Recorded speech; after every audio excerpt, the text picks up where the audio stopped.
Yeah, so I had a really fun morning this morning. I am doing this weird thing. I tend to change up my routines all the time, and right now I'm currently doing the same thing that I did last week on different days. At so I would record okay, it is 9:33 a.m. It is time to or I woke up and I went to the bathroom to brush my teeth and turned up the AC and did this and did that. And this morning I was particularly irritated. I did not want to wake up. I was cuddling with my cat and I was quite enjoying myself. And so I begrudgingly got up and did it because I failed yesterday. And I was like, well, I can't fail 2 days in a row. So, anyways, I got got around doing my stuff. An hour passed. I took my phone off of Do Not Disturb. That's another story. And I had text messages from my co-host asking if we were doing the thing. I was like, what thing? And then I remembered, oh yeah, I was supposed to be awake at 7 a.m. this morning to record about the ghost of Hank Williams Sr. for the Night Scholars podcast, which you can check out in the link below. Anyways, so I was like, "Oh, hey guys, sorry about that. Did you guys record without me?" And they're like, "Well, no, it was your pick." I'm like, "Oh yeah, I would choose Hank Williams Sr. I completely forgot about what the topic even was." Anyways, so felt bad about that. We're trying to reschedule. And then I look at my phone to see what I'm recording about today and saw that it was my morning routine. I'm just like, well, that's cool. I guess I'm not doing either of the things that I was intended to do today. So that's neato. What am I supposed to do for tomorrow? Let me just go ahead and make a video about that. So today, as part of the 30-day talk to the camera challenge, we will be talking about a skill or a talent that I have. Is that it? A skill or a talent? I don't know. This is like the third time that I've said this, and I've looked it up each time. Okay, teach an interest or skill. So this is actually a video that I've been wanting to make for a while now, and I'm kind of excited to do it. There's this money system that has helped me multiple times over. I have not adjusted for inflation on it, and obviously individual needs will vary. However, this is basically a expansion on Dave Ramsey's techniques. If you don't know his techniques, it really does not matter for this video. What does matter is trying to get a sense of control over your spending habits, being mindful of what you prioritize, and trying to live in a world that is so expensive. Like, I haven't bought eggs in a really long time. The only time that I eat eggs now is if I'm on set because I refuse to spend that much money on eggs.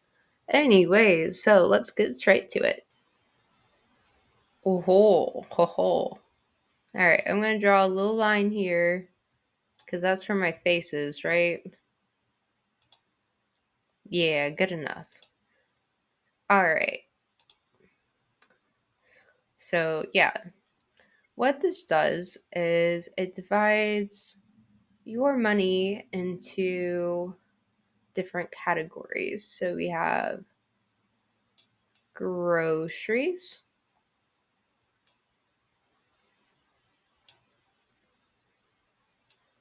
wow, I'm so good at this. I am a wizard. All right. Groceries. We got gas. We have health.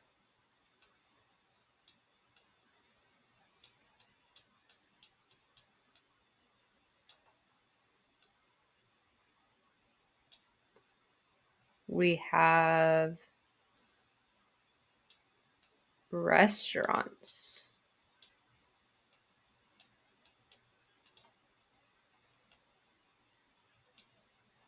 We have beverages.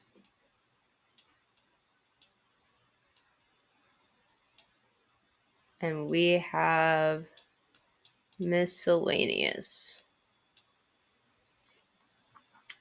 Each week, this is your budget for the whole week. Groceries, 40. Now, this is assuming the budget of an individual. This is not for a family. This is just a single individual. $30. By the way, these used to be so much cheaper because like this used to be 25, this used to be 25, this used to be, well, this is still 10, but anyways, I don't think that 25, unless you were eating like ramen and other crap, is really just feasible anymore because of how expensive groceries are. Like I don't buy eggs anymore, for instance. Um Technically, this is also not feasible anymore, but I'm going to keep it there because you can find deals for cheaper, whatever, 15 and 10. Okay, so we have groceries for 40, gas for 30, health for 10, restaurants for 15, beverage for 15, miscellaneous for 10. So this is what you are allowed to spend in each category. And we're going to divide them into different tiers with grocery. Oh, and health, by the way, health is like buying tampons, buying like medicine, buying shampoo, buying conditioner. Again, I know that some of the stuff is more expensive. Just bear with me for a little bit. All right. And then restaurant and beverage are category 2, and miscellaneous is category 3. Because ideally you would be prioritizing your groceries, your gas, and your health over your Starbucks, over your fast food, over dining out. You should be able to sustain yourself on the $40 of groceries. And if you don't believe me, just try it. There's so many like thrifty vlogger people. Technically, you could bring this back down to the original 25. I just personally have a food allergy, and a lot of things that they recommend I can't eat. So, anyways, you have 40, 70, 80. So, this brings your total for the week to $120. So, let's say hypothetically, this is what you ended up spending. You said, hey, you know what? I like the idea of your 25. I spent 25. Let me just do this real quick. Okay. I like the idea of your 25. I spent $25 even. For gas, I don't really travel that much. I ended up putting in only 15, and that worked for me. I had enough. For health, I'm well stocked. I didn't need anything. That was 0. Um, I did end up going over in my restaurant. I ended up spending $28. And for my beverage, I spent $8. And for miscellaneous, I spent 6. I don't know. Random numbers. It doesn't really matter. So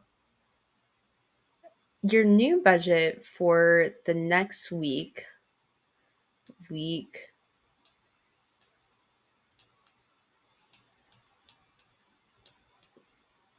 2. So you will always have $40 for groceries. You will always have $30 for gas. You will always have $10 for health. Now, category 2 is where this gets interesting. So you spent under for your grocery, gas, and health. That means that you have, so you ended up having 40 extra dollars. You had the 15 from groceries, you had 15 from gas, and you had 10 from health. So Now you're going to take your 15, because you will always have 15 for restaurant and 15 for beverage as your baseline. But you get to reward yourself for spending less in your upper categories. So now you're going to have a restaurant budget of $35 and a beverage budget of $35, because you get to add the $40 of savings here and put them into your restaurant and beverage. So you have 20 extra for restaurant, 20 extra for beverage. All right. But oh no, you did go over in the restaurant and beverage category. So what that looks like is, so you have negative 13 from your restaurant,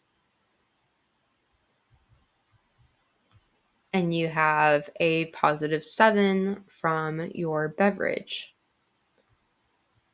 So you have negative $6. You will still always get that $10 for miscellaneous, but now you have to subtract 6.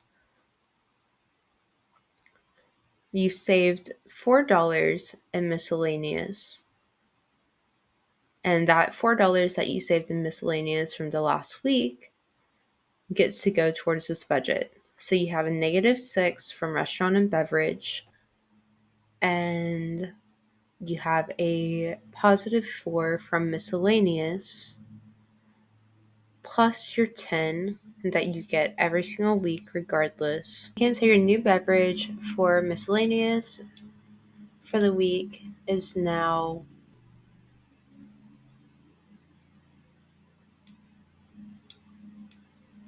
$8. This is your new budget for the week.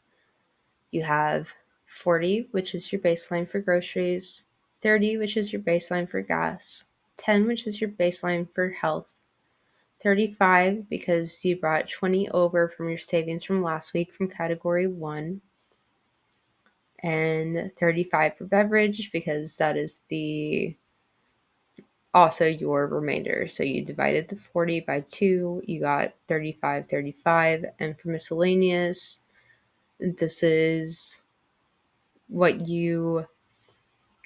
this is your leftover balance or your negative balance from restaurant and beverage carried over, plus your 10 that you were always going to get, plus your savings from miscellaneous, if that makes sense. And going forward, you just keep doing that. You just keep your baseline of 120 that you spent from the first week, and you build and you build. I have done this to, let me stop sharing. I have used this method multiple times over to be able to figure out where my spending habits go. I have been able to have several weeks where my budget was double at the initial amount just because of how much I was saving. I think that this is a really good tool, especially if you aren't exactly mindful of your money, or if you were just trying to figure out where all of your money goes, keeping it into these categories, realizing where your priorities should be with money, etc. It's kind of like a rewards and punishment system that works really well. I hope that it was something that was easy to follow. I apologize for my horrible handwriting on paint, but I do hope that it helps you either way. And I will see you potentially tomorrow when I do my morning routine, if I remember. Or I don't know, maybe Hank Williams Sr.'s ghost will come and kidnap me and get on to me for not talking about him. I don't know. Goodbye.